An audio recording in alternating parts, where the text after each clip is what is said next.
got here together, and it was a concatenation of fortuitous events.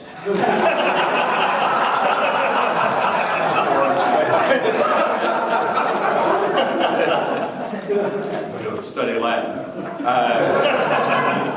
I just want to say that we're here today because really of the discipline in state spending that has been absolutely undertaken and imposed by our next speaker, the governor of this state. And very frankly, it is going to provide a great future for the people that I will not have the privilege of serving with, but who will be here later.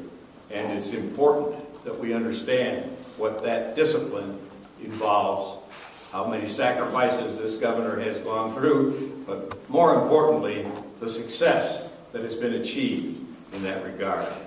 Ladies and gentlemen, it's a privilege for me to introduce the governor of the state of Ohio, John Kasich.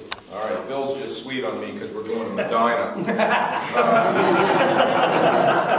Well, there's a number of things here that are really great, and I love what Selassie said, and that is what you said rebuilding Ohio. That's exactly the way I look at it. So you think about this, and I know you all followed politics for a long time, but every once in a while you got to step back and look at accomplishments. I mean, you think we were $8 billion in the hole. Tim Keene and I go up to New York to meet with the rating agencies. Our credit is headed down. We expected we were going to have a downgrade. They didn't believe any of what we told them about how we were going to balance the budget, about how we were going to grow the economy, and it's happened. And every time we go up there, we kind of have a good time and we chuckle with them. And we've been able to show that we have challenges, there's no question about it. But they see Ohio more and more the way we see Ohio with its great potential. So getting the credit solidified, and let me tell you, that's important for economic development because more and more companies, they want to know that if they come to a state, they're not going to get whacked upside the head. In Illinois now, the legislature in Illinois, my understanding is they passed two separate pieces of legislation. One to keep Sears, which we were in the fight for, and you would never realize how much effort we had put into that. Thank goodness we didn't win that one. And the second one has just been ADM, where the legislature then went past. Now these one-off passing legislation to help companies, that's a short runway. I mean, you run out of runway after a while. Increasingly, companies look at where they believe they have stability and they're comfortable. Most of you know, if you don't, I'll tell you that I was just in Detroit, meeting with of course, the big three in Honda. I think our auto industry in the state has gotten stronger. I anticipate that it will be even further strengthened in this state, and we work well with the auto companies because they know when they come here it's no nonsense. And of course we continue to celebrate every day the great win we have with our Chinese friends in Dayton. Now, I'm really, really pleased that we could have the folks here who were involved in advanced training, kind of like my neighborhood guys, where I grew up. You get blue collar who are becoming increasingly sophisticated in the way they manage projects.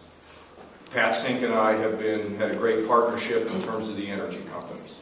Do not go and do all this energy business and don't include Ohioans. We're going to have a meeting here, I don't know, is it in the next week or so, Matt? Learn with the state of Ohio being able to fully adopt the training programs that we have in these construction trades. Being able to promote vocational education, technical education, understanding. It's like when I was in Detroit, a guy said, well, we need more warehouse workers. And then he quickly changed it to say, warehouse, no, we need logistics workers. So all of a sudden, we're starting to realize that, the people where I grew up, people that were my neighbors, they have to become increasingly sophisticated, better trained with the technologies of the day. We are taking our job training and we are going to merge a lot of it and learn from people in the trade unions because they have figured this out and we need to work with them and not have to reinvent the wheel. So we started, with the energy business, we is working. That's good news. But let's think about the other things we're trying to do to shine up the state or rebuild the state.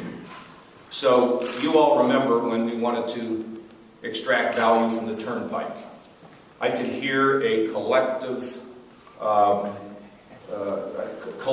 not only nervousness, but some amount of outrage from people who live near the turnpike. This can't be done, this shouldn't be done, this is a terrible idea. In fact, I think Tim was one of them. Wasn't he? I think he was one of them. So, as a result of that program, we're able to yank out initially $1 billion without any of the changes that need to be made in efficiencies, which will lead to ultimately another couple $1 billion. So, come the season at which you start seeing construction, put some nice music in your car because you're going to be stuck all over the state trying to get through places as we shine up the state. When I go through these things, I look at the people that are out there working. So they go home at night and they're with their, there's women out there now. It's not a one-sex operation anymore. You got men and women working on these projects. They go home to their families. They're making a pretty good living, aren't they? Matt? Pat, what kind of money are they making? Good average wage. They exceed the average wage in Ohio. It depends on the season too, because they have to take a sabbatical in the winter and get laid off. But that's the time for retraining. Yeah, we were all trying to figure out how to get a sabbatical, so we haven't done that yet. But the point is, they're really good paying jobs.